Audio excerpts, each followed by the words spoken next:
Pablo se encontró con este joven llamado Timoteo partiendo en su segundo viaje misionero, y eso lo encontramos nosotros en Hechos capítulo 16.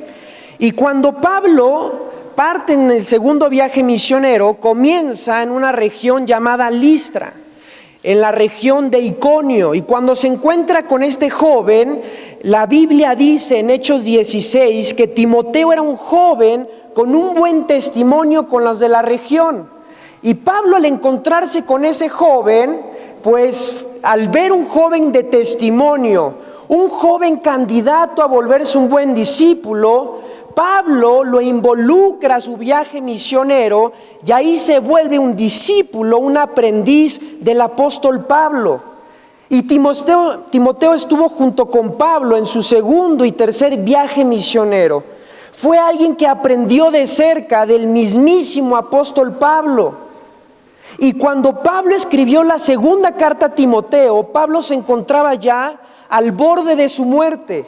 La segunda carta a Timoteo es la última carta que escribe el apóstol Pablo. Y Timoteo fue delegado a la iglesia que Pablo fundó en la ciudad de Éfeso, y ahí Timoteo estaba desarrollando su ministerio, un ministerio que aproximadamente duró unos 30 años. Y ahí se desempeñó ese joven que aprendió por el apóstol Pablo, y las últimas palabras del mismísimo apóstol Pablo están dirigidas a un discípulo llamado Timoteo. Entonces, hermanos, podríamos decir que la segunda carta a Timoteo es las últimas palabras del apóstol Pablo. Y esas últimas palabras, ese último mensaje de un hombre de Dios que había entregado su tiempo, sus talentos, sus dones, su vida para el servicio del Señor Jesucristo, se encontraba al borde de su muerte y escribe esta segunda carta a Timoteo. Estamos hablando más o menos en el año 67 después de Cristo. Ahora yo quiero que rápidamente pensemos en el apóstol Pablo. Pablo se encontraba en una prisión en Roma. Él estuvo encarcelado 2 veces, y cuando escribe esta carta estaba encarcelado por su segunda vez en Roma. Y Pablo se encontraba en esa prisión pues en soledad.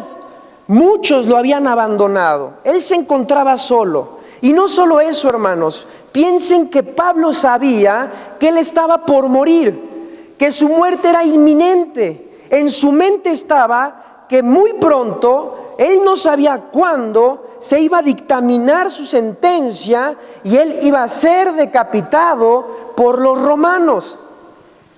Y no solo eso, también se encontraba en una prisión, yo creo que con frío, con sentimientos de angustia. Había fundado muchas iglesias, había escrito muchas cartas, y él se encontraba encarcelado. Y en la cárcel el corazón de Pablo estaba en que su fiel discípulo Timoteo se mantuviera firme en los tiempos peligrosos que se aproximaban en su ministerio y en el mundo del cristianismo y en el mundo actual que hoy vivimos. Las palabras de segunda de Timoteo están tan vivas cuando las escribió a su discípulo hasta el día de hoy, porque la palabra de Dios es viva y eficaz, hermanos. Y Pablo le hace una advertencia a Timoteo de que vendrían tiempos peligrosos, tiempos de apostasía, tiempos de falsos profetas, tiempos de inmoralidad, tiempos de perversión. Y hoy nosotros somos testigos de que esos tiempos son los que estamos viviendo. Ahora, no solo eso, hermanos. Timoteo servía en una ciudad llamada Éfeso, y en esa ciudad había un templo ofrecido a una diosa llamada Diana o Artemisa. Y dentro de esa iglesia es interesante y es sorprendente que habían mujeres que se llamaban sacerdotisas y sacerdotes que llevaban a cabo dentro de ese templo prácticas sumamente inmorales, como orgías, prácticas de todo tipo de relación sexual. Entonces estamos hablando, hermanos, que la ciudad de Éfeso era una ciudad sumamente pagana, una ciudad de inmoralidad sexual. Y Pablo era consciente de ello y por eso le habla a Timoteo con seriedad en que él se mantenga firme, hermanos, en la palabra de Dios. Y justamente en eso se va a centrar nuestra predicación en esta mañana. Frente a los tiempos peligrosos que estamos viviendo, frente a los tiempos de inmoralidad que tú y yo estamos viviendo, lo único que va a hacer que podamos tener luz, que el velo sea quitado y que podamos permanecer y podamos tener esa guía para hacer la voluntad de Dios es su palabra. Ahora sí, sabiendo todo esto, hermanos, vamos a el libro de Segunda de Timoteo al capítulo 3, versículo 1. Capítulo 3, versículo 1. Dice la palabra de Dios: también debes saber esto, Timoteo. O sea, Pablo ya le había dicho muchas cosas. Es más, es la segunda carta que él ya le había escrito a Timoteo. Pero le dice ya en estos últimos 2 capítulos: Timoteo, también debes saber esto, que en los postreros días vendrán ¿qué? Vendrán tiempos peligrosos. Timoteo, debes saber algo urgente, algo alarmante. En los postreros días vendrán tiempos peligrosos. Los postreros días, hermanos, son los días que nosotros hoy estamos viviendo. Esos postreros días comienzan desde que la iglesia comenzó en Hechos capítulo 2, cuando descendió el Espíritu Santo a los discípulos y después ellos predicaron el Evangelio, hasta la segunda venida de Cristo, cuando establezca su reino sobre esta tierra. Entonces nosotros, al estar en medio de esos tiempos, nos encontramos en esos postreros días. Entonces esos tiempos peligrosos son una advertencia no solo para Timoteo, no solo para los contemporáneos a Timoteo, sino que también para nosotros hoy en día. La palabra tiempos peligrosos en el griego, peligrosos, es chalepos. ¿Y sabes qué significa esta palabra en griego? Que los tiempos peligrosos son ásperos, son salvajes, son difíciles, son dolorosos y son dañinos, duros de tratar. La palabra describe a tiempos de una sociedad se va a pervertir, va a ser desprovista de la virtud y van a abundar vicios y tiempos de amenaza. Yo les pregunto, hermanos, ¿no son esos tiempos los que estamos viviendo? Entonces estas palabras van a ir muy acorde a lo que hoy estamos viviendo, hermanos. Tiempos peligrosos, tiempos de amenaza. Y vaya que este mundo está lleno de peligro. En donde veas, en el sentido que lo veas, a donde volteemos a ver, son tiempos peligrosos. ¿Y por qué son peligrosos? Bueno, sigamos leyendo. El versículo 2 dice que estos días serán peligrosos, estos tiempos serán peligrosos, porque ¿qué? Porque habrá hombres. Ahora, siempre ha habido hombres, ¿verdad? A lo largo de la historia siempre han habido hombres. Pero yo quiero que prestemos atención a las características de estos hombres y veamos esas condiciones, esas actitudes, esas conductas que tendrán estos hombres y cómo es que esas conductas autodestructivas, esas conductas inmorales hacen que los tiempos sean peligrosos. Y por eso la advertencia es a todos nosotros que prestemos atención a la clase de estos hombres que se están levantando y que se van a seguir levantando, o que tal vez uno de ustedes sea esa clase de hombres. Dios nos hable por medio de su palabra. Dice así: porque habrá hombres amadores ¿de qué? De sí mismos. Entonces aquí vemos la primera característica de estos hombres: amadores de sí mismos, hombres egoístas, egocentristas, que solamente piensan en el yo. Yo soy, yo tengo, yo quiero, y tú no vales nada. Porque estos hombres se aman tanto a sí mismos que no les importa nada ni nadie y solo piensan en ellos. Y eso quebranta el principal mandamiento de Dios en Deuteronomio 6:5. Amarás a Dios con todo tu corazón, toda tu mente y todas tus fuerzas. Y estos hombres se aman más a ellos que a Dios. Son hombres egoístas, egocentristas, que solamente piensan en el yo.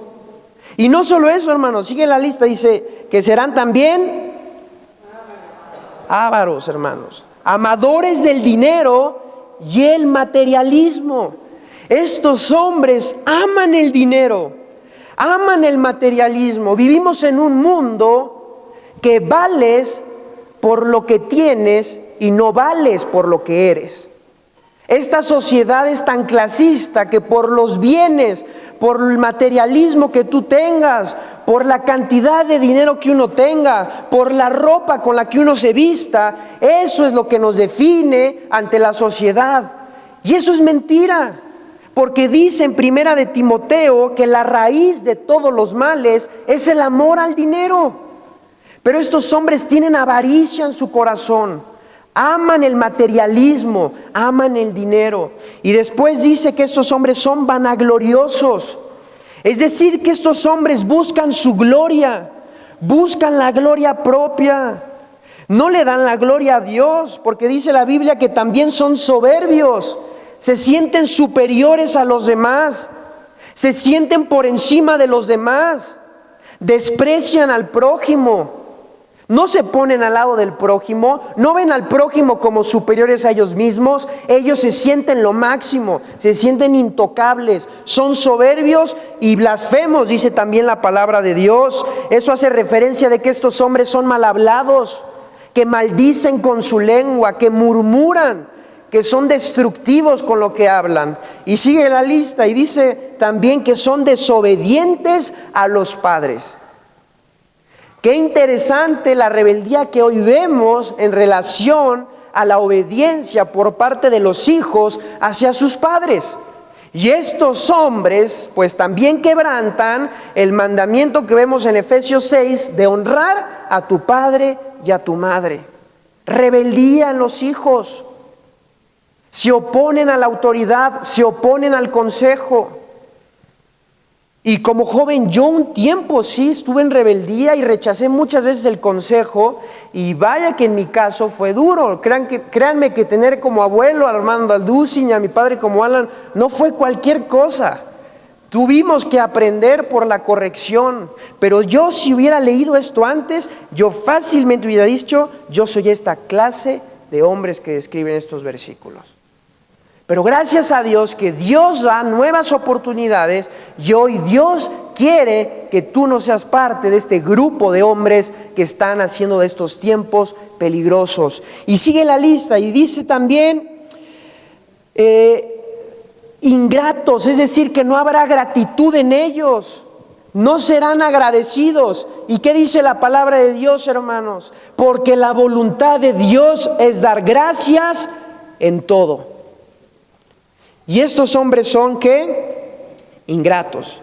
Y también dice, hermanos, que estos hombres son impíos, es decir, que no tienen temor de Dios. Y sigue la lista y dice, sin afecto natural. Es decir, que estos hombres han perdido todo sentido de humanidad. Han perdido el amor, han perdido los sentimientos, y lo que predomina en ellos es la maldad. Han perdido el afecto natural de las cosas. Y hoy estamos en una sociedad donde lo antinatural se está volviendo para muchos lo natural. Lo que no es científico ya lo están viendo como algo pues que realmente es científico. Y así nos estamos degradando y pervirtiendo como sociedad al punto donde lo natural se va perdiendo en los hombres y van cambiando su uso natural para colocar sus propios deseos, sus propias perversidades, sus propios placeres, y así es como una sociedad se va degradando y pervirtiendo cuando se va perdiendo el afecto natural de las cosas. Y así es como se va pervirtiendo la familia, el matrimonio, la educación. Y son los tiempos peligrosos que estamos viviendo.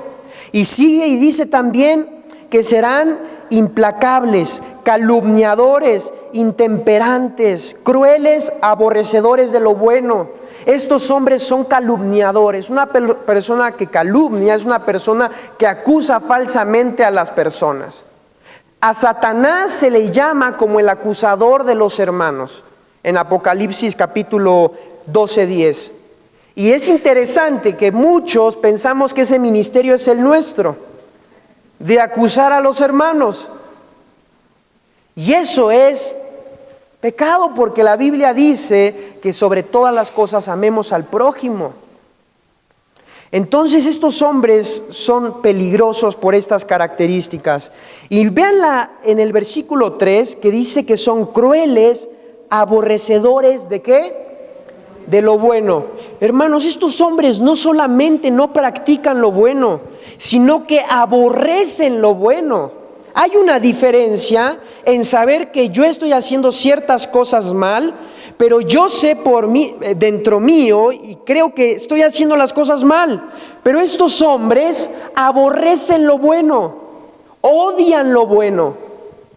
Vean la clase de maldad que hay en estos hombres, hermanos. Y luego dice traidores, impetuosos, infatuados, es decir, que se inflan, son sangrones, como decimos en México. Y también dice amadores de los deleites más que de Dios. Aman los placeres, aman el desenfreno y son guiados por sus impulsos y no tienen límites y prefieren los placeres antes que a Dios. Y así estamos en estos tiempos. Hablas con jóvenes, les hablas de Dios, les hablas de que Dios los amó, de que hay una vida diferente. Yo quiero seguir mi vida igual. Suena muy bien lo que me dices, pero yo no quiero dejar la droga, yo no quiero dejar mis placeres, yo no quiero dejar la práctica de fornicación con mi novia, yo no quiero dejar mis pecados, porque el mundo prefiere más los placeres que a Dios. Y el pecado es temporal, pero la gloria que ofrece Dios es eterna. El pecado viene disfrazado de un placer temporal, momentáneo, pero al final es esclavitud.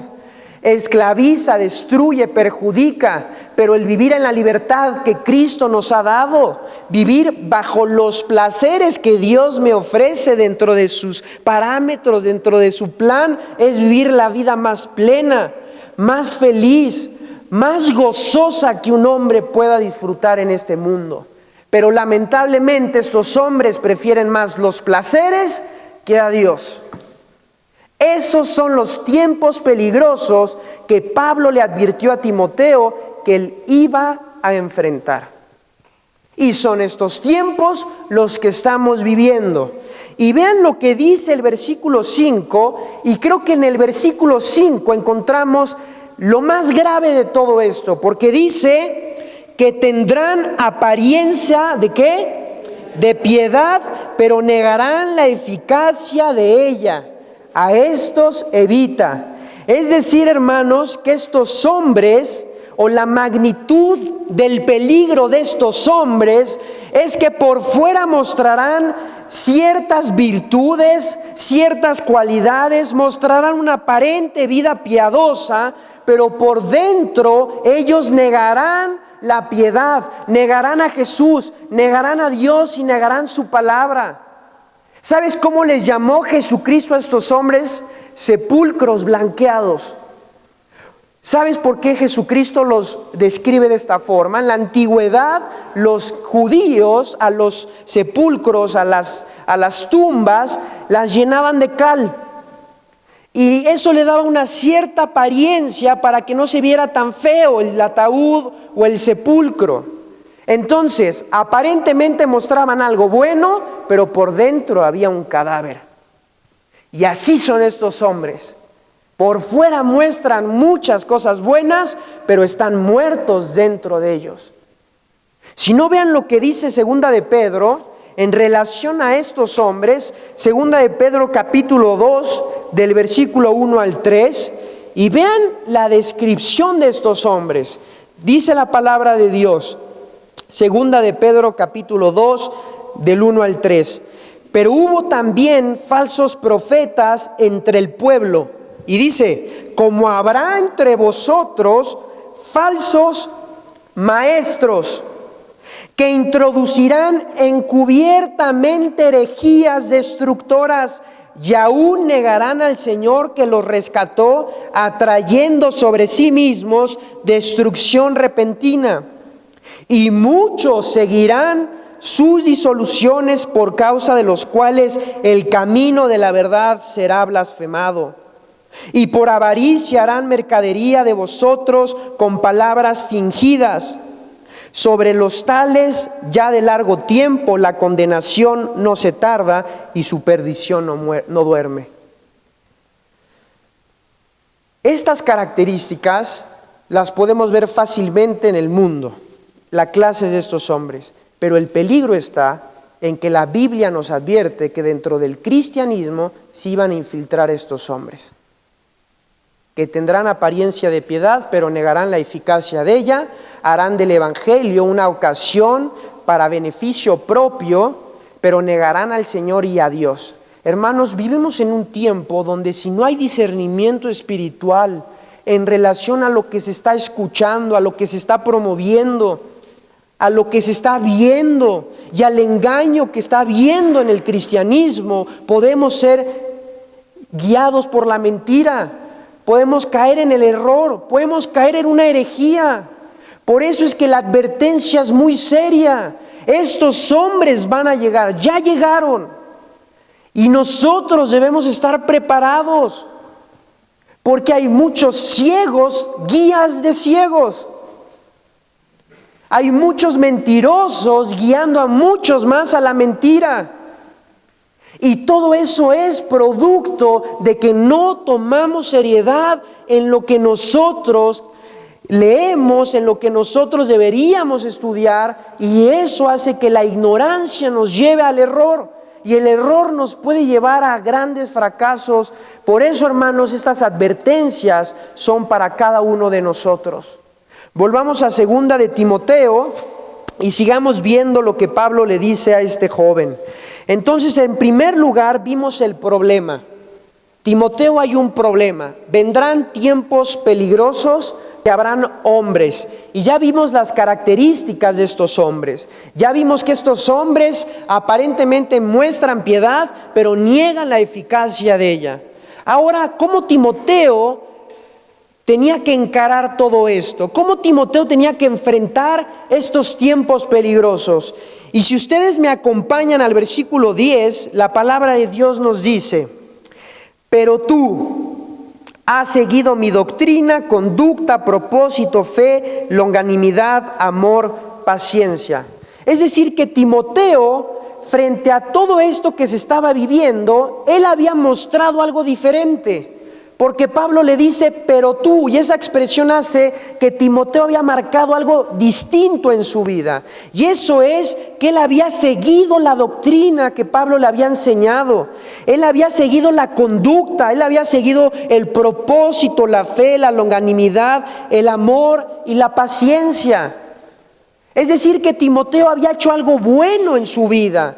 Se había mantenido en aquello que Pablo le había enseñado. Pero Pablo, si ustedes ven en el versículo 14, le dice: pero persiste tú en lo que has aprendido. Pablo le dice a Timoteo: Timoteo, tú has hecho algo bueno, has seguido la doctrina, has seguido la conducta, has seguido la fe, pero no basta con eso, Timoteo. Tú también debes seguir persistiendo en lo que has aprendido. Y ahí está la clave para no caer en el error y no ser víctima de este mundo pervertido y peligroso en el que vivimos. La clave está en persistir en la palabra de Dios. Persistir es permanecer, mantenerme firme en lo que he aprendido. Y Timoteo había sido instruido desde su niñez por su madre y su abuela. En 2 de Timoteo 1:5, ustedes pueden ver que dice: trayendo a la memoria la fe no fingida que hay en ti, la cual habitó primero en tu abuela Loida y en tu madre Eunice, y estoy seguro que en ti también. Es decir, que Timoteo desde su niñez fue instruido por su abuela y su madre. Y ahí vemos también algo, la importancia de que en estos tiempos peligrosos que estamos viviendo, los padres instruyan a los niños desde su niñez, antes de que sea demasiado tarde, y adoctrinen a tus niños con ideologías ajenas a la palabra de Dios. Y por eso es la importancia de instruirlos desde la niñez. Instruye al niño en su camino, y aun cuando fuere viejo no se apartará de él. Y este joven había aprendido desde su niñez las sagradas escrituras. Y Pablo le dice: Timoteo, en estos tiempos peligrosos, persiste en lo que has aprendido, porque la palabra de Dios permanece. La palabra de Dios nunca vuelve vacía. Es más, por más que haya tiempos de rebeldía, lo que mis padres sembraron en mi vida en relación a su palabra tuvo fruto en algún momento. Aunque de pronto no se viera ningún fruto, ningún resultado, ninguna señal de obediencia, en mi mente y en mi corazón estaba la palabra de Dios sembrada. Y en eso Timoteo tenía que persistir. Y hoy es un tiempo donde la iglesia debemos tomar el rol de instruir más que nunca a nuestros jóvenes, a nuestros niños en la palabra de Dios, para que podamos tener defensas, para que podamos tener ese escudo a todos esos dardos de filosofías, de ideologías que se están implementando, se están aceptando, y podamos tener la luz y persistir en la luz. Vean, hermanos, lo que dice Isaías 48, Isaías 48, y vamos a ver por qué debemos persistir en la palabra de Dios. Isaías 48, la palabra de Dios nos dice así: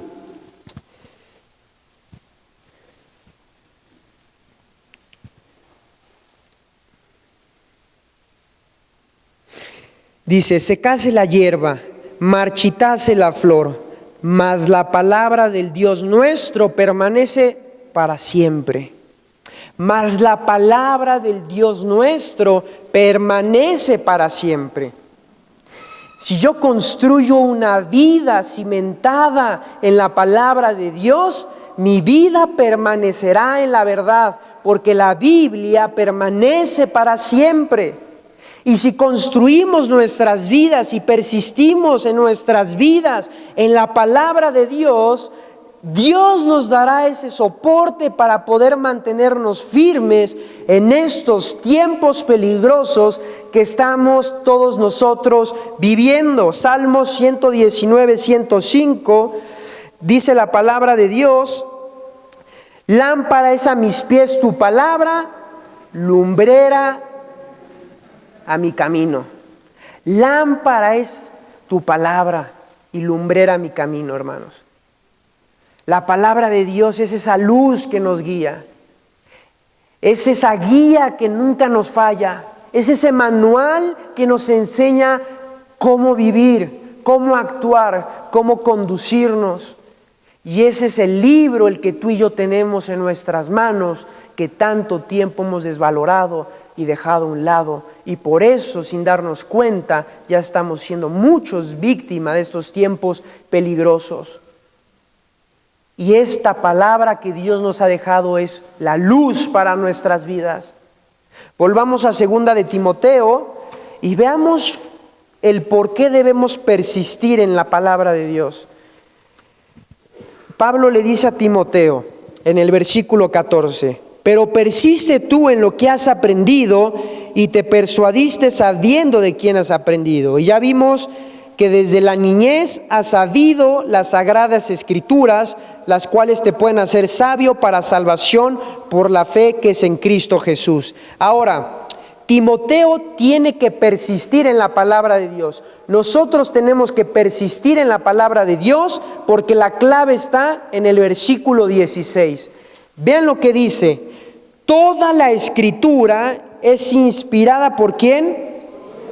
Por Dios, y es útil para enseñar, para redarguir, para corregir, para instruir en justicia, a fin de que el hombre de Dios sea perfecto, enteramente preparado para toda buena obra. Hermanos, ¿por qué debemos persistir en la palabra de Dios? Porque toda la palabra de Dios es inspirada por Él y es útil. Ahora, ¿qué significa todo esto? La inspiración divina de la Biblia, la palabra de Dios, la autoridad absoluta de la Escritura está basada en este texto. Porque la inerrancia, la infalibilidad de la Biblia se basa en que Dios inspiró este libro. Que este libro no es producto de una alta conciencia humana, de un alto intelecto humano, no es producto de que ciertos hombres se pusieron de acuerdo y escribieron lo que se les ocurrió. Este libro, dice este texto, que es inspirado por Dios. Y la palabra inspirado por Dios en el griego es theopneusteos, que significa aliento divino. Es decir, que Dios sopló. El aliento de Dios es su palabra, es la Biblia. Y dice el versículo, toda la Escritura, hermanos, esto es un absoluto. Toda la Escritura es un aliento, es un soplo de Dios. Y es útil este libro, lo ha sido en mi vida, lo ha sido en millones de personas. El libro más controversial, el libro más atacado, pero que a la misma vez es el libro más vendido. El libro donde más personas dan testimonio de cómo al leerlo Dios transformó sus vidas. El libro que nos presenta el camino, la verdad y la vida. Es este libro el que nos dice nuestro origen, nuestra condición, nuestro destino. Es la palabra de Dios nuestra autoridad inicial y la autoridad final. Es esa regla y conducta de fe para todos aquellos que creemos que este libro es inspirado por Dios. Vean, hermanos, lo que dice en segunda de Pedro.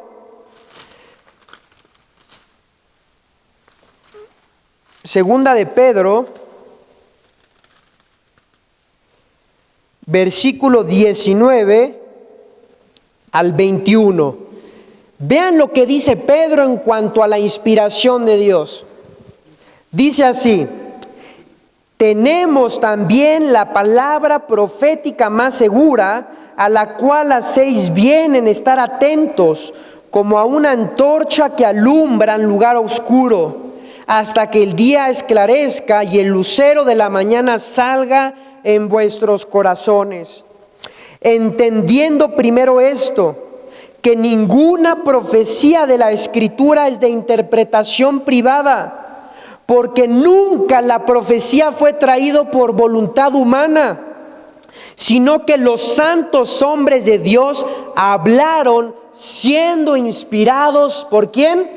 Por Dios. Fueron guiados, fueron llevados para que la inspiración de Dios ellos la escribieran a lo largo del tiempo en el que se escribió este libro. Tenemos la palabra profética más segura, y esta palabra no es de interpretación privada. Es decir, que no es de un grupo selecto, no es de ciertas personas, no es de alguien que lo es la inspiración divina de Dios. ¡Wow! ¿Qué libro tenemos en nuestras manos? Tenemos el aliento de Dios.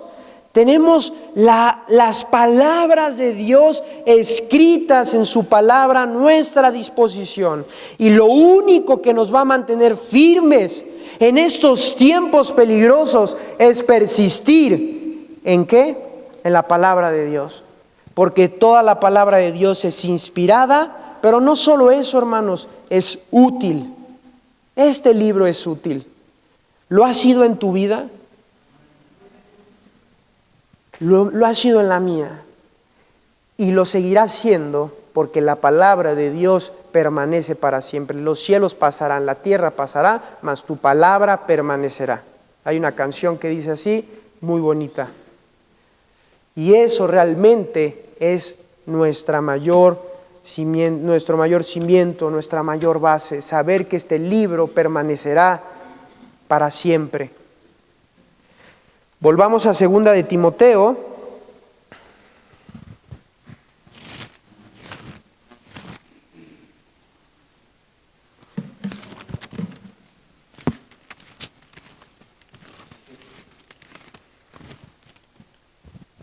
Y dice así, volvemos a leer el versículo 16, toda la escritura es inspirada por Dios y útil ¿para qué?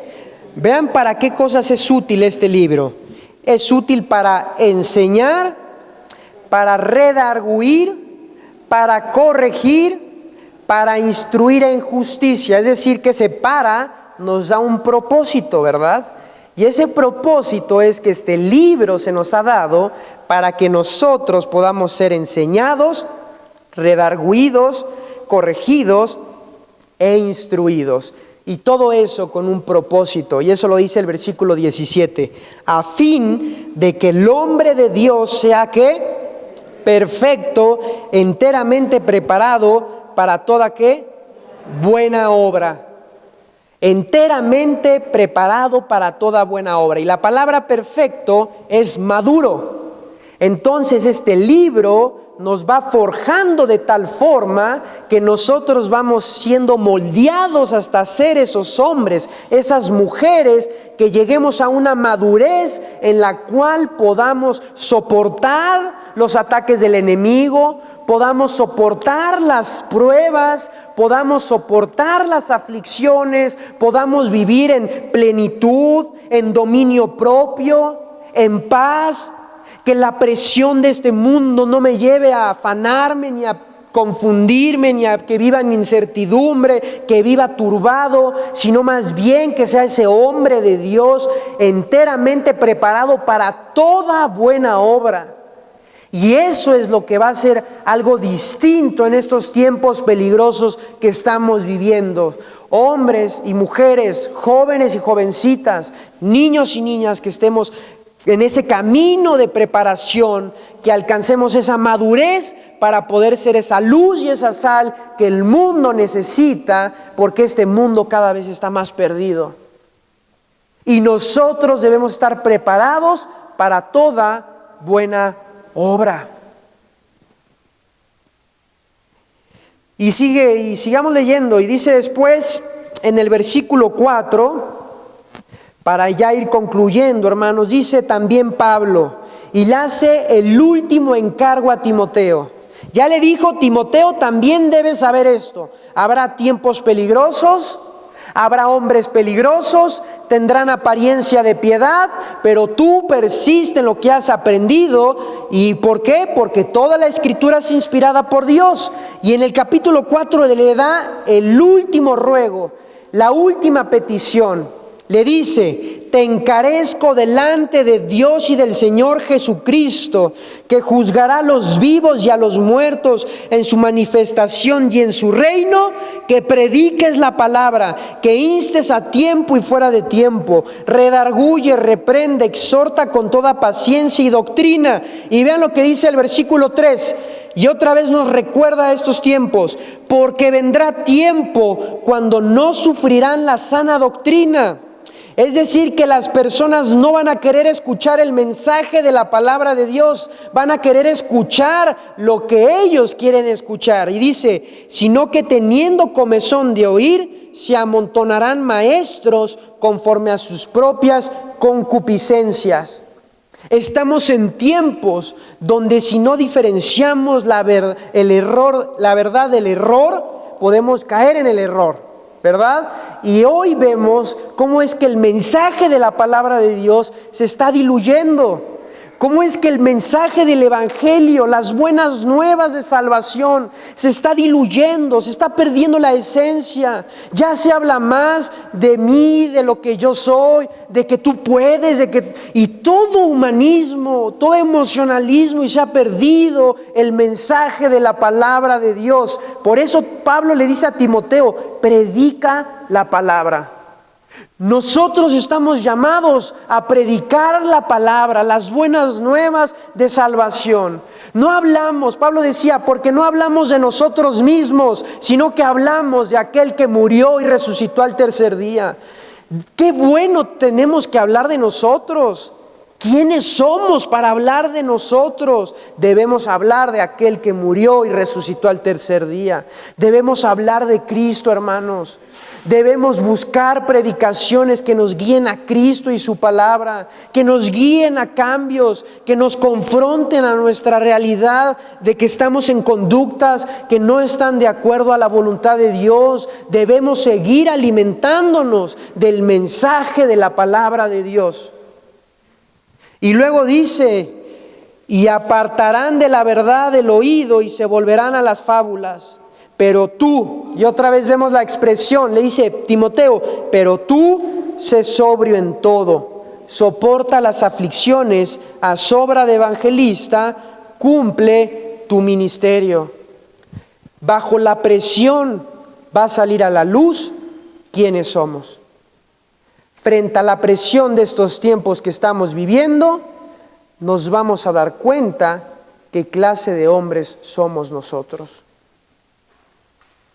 Y por eso estas palabras finales, Dios nos las trae a memoria para que en estos tiempos peligrosos que estamos viviendo podamos voltear a ver a Dios, a su Hijo, nos rindamos a Él, nos humillemos delante de Él y le digamos, ¿a dónde iré si tu presencia no va conmigo? Porque lámpara es a mis pies tu palabra y lumbrera mi camino. No puedes seguir pensando que en estos tiempos puedes buscar el ser una mejor persona, el buscar si Dios no está en tu vida. Y tal vez muchos aquí se sintieron identificados con estas características de estos hombres. Y hoy quiero decirte que tal vez esta mañana tú te debes encontrar con Jesús. Jesucristo, el Hijo de Dios. Jesucristo dijo, yo soy el camino, la verdad y la vida. Nadie viene al Padre si no es por mí. La palabra de Dios dice, de cierto os digo, el que oye mi palabra y crea al que me envió tiene vida eterna y no vendrá condenación. La palabra dice en Juan, y conoceréis la verdad y la verdad os hará libres. Has vivido en soberbia, has vivido pensando solamente en el yo, has vivido blasfemando, has vivido maldiciendo, has vivido en ingratitud, has vivido de una forma impía, pero hoy puedes encontrarte con Jesús, humillarte delante de Él y reconocer que Él es el único camino, la verdad y la vida, que tus pecados te separan de la presencia de Dios, que tus pecados te autocondenan, que no hay una obra que tú puedas hacer para alcanzar esa marca divina, pero Dios viendo tu incapacidad, Dios sabiendo que nunca íbamos a lograr llegar a esa justicia que Él demanda en su palabra, Dios envió al justo por los injustos, envió a su propio Hijo a morir en una cruz por tus pecados. Y Jesucristo murió en esa cruz, resucitó al tercer día para ofrecernos la vida eterna. Juan 1:12 dice, mas a todos los que le recibieron, a los que creen en su nombre, les da la potestad de ser llamados hijos de Dios. ¿No te gustaría encontrarte con Jesús esta mañana?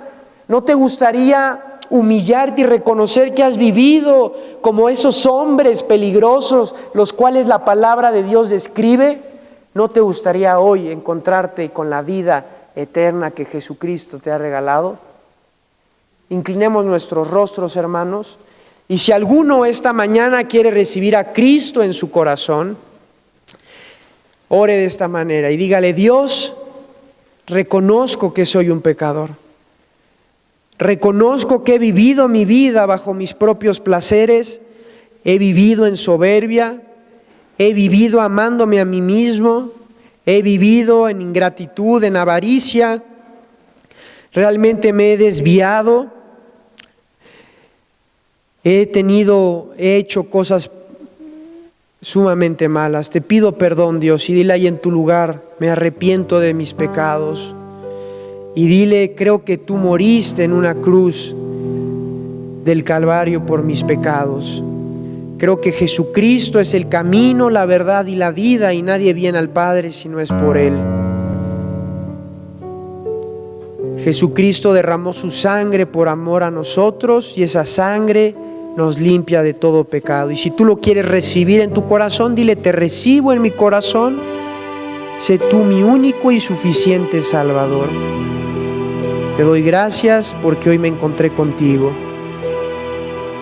Y sin abrir los ojos, si alguien oró de esta forma, me gustaría saberlo y orar por ti. Me gustaría que alces tu mano. ¿Alguien recibió a Cristo? Gracias a Dios. ¿Alguien más recibió a Cristo esta mañana? Hoy te encontraste con Jesús. Gracias a Dios. Padre, estamos en tiempos peligrosos. Tú nos los has dicho en tu palabra. Tú nos has dicho que estos tiempos habrán hombres peligrosos, hombres que tendrán apariencia de piedad, pero también nos has dicho que debemos persistir en aquello que hemos aprendido. Danos fuerza, Dios, para mantenernos firmes en tu palabra, que podamos permanecer en tu palabra y que podamos cada día vivir bajo la guía y la dirección de este manual sagrado que tú nos has dejado, porque toda tu escritura es inspirada y es útil. Queremos que siga siendo útil en nuestras vidas, Padre. Gracias te damos, Señor, en el nombre de Cristo Jesús. Amén. Hermanos.